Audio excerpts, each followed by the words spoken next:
Začenja se zadnja četrtina leta in počasi se začenja tudi boj za najboljši avto leta. V slovenskem izboru lahko glasujete tudi vi. Za evropski avto leta pa nas glasuje 60 novinarjev iz cele Evrope. Vsak ima svoje favorite in eden tistih, ki bi jih lahko jaz uvrstil med svoje finaliste, bi lahko bil tudi tale avto. Land Rover Defender.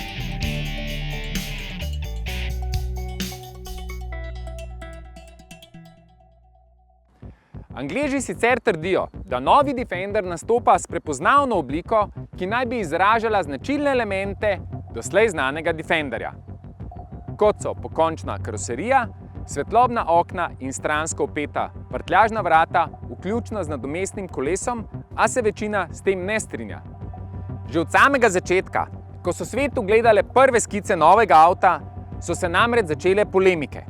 Zakaj so tako zelo spremenili obliko? Ali še bolje, zakaj so ga tako zelo polepšali? Tega v avtomobilskem svetu ne slišimo velikokrat. A Defender je veljal za ultimativni stroj. Zmogljiv, s katerim si se lahko podal na najhujšo strmino, v neprehodno goščavo ali prečkal reko, ki je peš nikakor ne bi mogel. Da se razumemo, inženirji trdijo, da tale novi Defender prav tako zmore vse to in še več. Tudi zaradi povsem nove platforme D7X, ki je kar 3-krat močnejša kot običajne karoserije cestnih terencev. Ob zračnem ali vijačnem vzmetenju pa je že pripravljena tudi na elektrificirane pogonske sklope. A sam skrajnih mej ne bom preizkušal, ker pač nisem tovrstni avanturist, ki uživa, ko trebuh avta drsa po kamnih, ko se krivi šasija ali ko se kolesa vrtijo, pa avto stoji ali celo leze nazaj dol po hribu. Na vse zadnje pa se postavlja glavno vprašanje. Kdo bo za takle avto odštel 100 000 evrov, potem pa se z njim podal na brezpotja in ga preizkušal do onemoglosti. Zato vam zdaj ponujamo raje tovarniške posnetke, na podlagi katerih se bo lahko še tako velik, neverni Tomaž prepričal, kaj ta avto vse zmore. Jaz pa vam hkrati na hitro povem še nekaj pomembnih številk in dejstev. Prednik današnjega Defenderja se je preprosto imenoval Land Rover in je nastal že daljnega leta 1948, jasno kot odgovor ameriškemu džipu. A nekaj razlik je bilo že takoj na začetku in Land Rover je bil prvi velikoserijski štirikolesno gnani terenec z nameščenimi vrati in možnostjo trde strehe. Zaradi krize z železom so Angleži pričeli dodajati aluminij ter s tem seveda podaljšali življenjsko dobo karoserije. V raziskavi, ki so jo opravili leta 1992, so takrat ugotovili, da se je še vedno po svetu vozilo več kot 70% vseh narejenih Land Roverjev. Nam bolj znani Defender se je rodil leta 1983. Jeklena konstrukcija, aluminijasta karoserija in nadpovprečne terenske zmogljivosti so bili njegov zaščitni znak. Tudi zato je bil to priljubljen avto za razne terenske vzdrževalce, gasilce, vojsko in seveda policijo. Zato smo se tudi mi danes podali na območje, ki ga sicer obvladujejo naši elektroserviserji s prejšnjim Defenderjem. Morda se z njim na teren še vrnemo, a v bližnji prihodnosti, ko bodo na voljo še trpežnejše različice za gospodarsko rabo. In tistega Defenderja bomo potem lahko primerjali z zmogljivim predhodnikom. In četudi se mnogi zmrdujejo zaradi oblikovne različnosti s predhodnikom, novinec vseeno jemlje pozornost.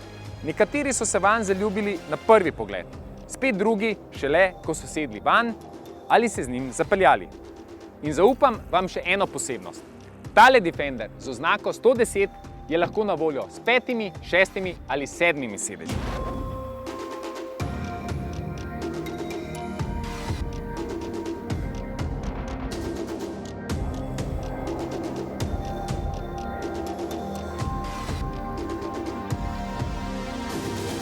Novega Defenderja si je mogoče omisliti s 3 serijskimi opremami, ki jim je mogoče dodati 3 različne nivoje opreme, povrhu vsega pa je mogoče izbrati še 4 dodatne tematske pakete. Ali drugače povedano, novi Defender je na voljo s kar 170 različnimi dodatki. Dodatno pa številne možnosti rabe in uporabe omogoča še streha.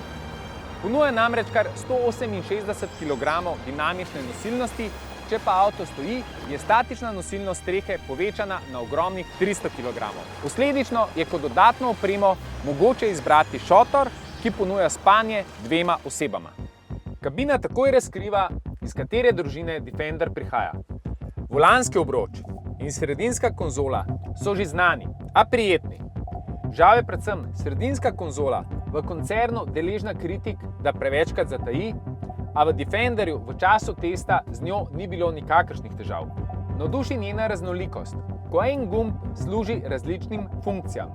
Tako glavni gumb za nastavljanje temperature lahko uporabimo tudi za nastavitev gretja sedežev ali hlajenja, če je le to seveda na voljo. Zanimivo pa je tudi izbiranje voznih programov. Počutje na sedežih je dovolj dobro, dovolj je odlagalnih površin, avtomobilu primerno, pa je dovolj tudi različnih ročic oziroma drugih opornih točk.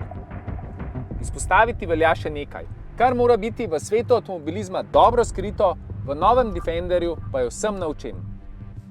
Pritrdilni vijaki. Meni osebno zanimiva poteza, ki se takšnemu avtomobilu tudi odlično poda.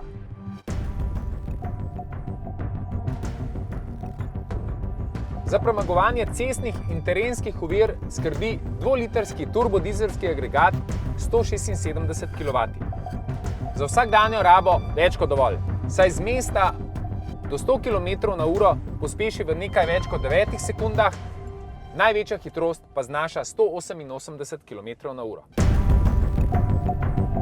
Za pomoč pri terenski vožnji pa so vozniku na voljo stalni 4-kolesni pogon, samodejni menjalnik z reduktorjem, sredinski diferencial in doplačilno še zapora zadnjega diferenciala. Sistem prilagodljivega terenskega odziva Terrain Response 2 omogoča številne izbire in nastavitve odzivnosti od podvozja in motorja. Če pa terenske vožnje niste vajeni, pa lahko preprosto uporabite program Auto, ki poskrbi za samodejno zaznavo potreb in prilagoditev nastavitve vozila. Če se vseeno želite z novim Defenderjem podati na teren in iskati skrajne meje, boste morali biti izjemno pogumni. Namreč, tudi takole eleganten Defender, ki je od tal odmaknen skoraj 30 cm, lahko premaga 38-stopinjski vstopni kot, 40-stopinjski izstopni kot, tudi 28-stopinjski prevojni kot.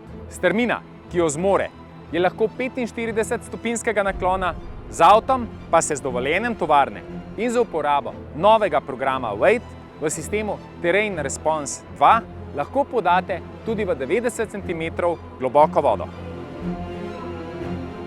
Če ste bolj majhne postave, vam bo izjemno prav prišla še tehnologija ClearSight Ground View, ki na osrednjem zaslonu prikaže območje pod motornim pokrovom in neposredno pred prednjima kolesoma.